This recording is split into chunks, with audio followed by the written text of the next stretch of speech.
حضرت ابو ہریرہ رضی اللہ تعالی عنہ سے روایت ہے کہ ایک دفعہ کا ذکر ہے، نبی پاک صلی اللہ علیہ وسلم لوگوں کے درمیان تشریف فرما تھے کہ ایک دیہاتی آیا اور آپ صلی اللہ علیہ وسلم سے پوچھنے لگا، قیامت کب آئے گی؟ آپ صلی اللہ علیہ وسلم اپنی باتوں میں مصروف رہے، کوئی جواب نہ دیا۔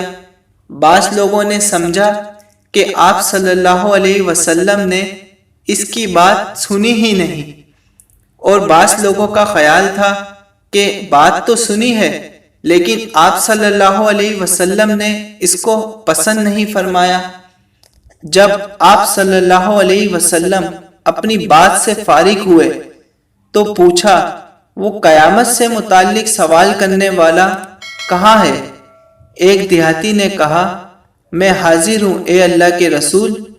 آپ صلی اللہ علیہ وسلم نے فرمایا، جب امانت ایمانداری ضائع کی جائے گی تو قیامت کا انتظار کرنا۔ اس نے کہا، یہ کیوں کر ہوگا؟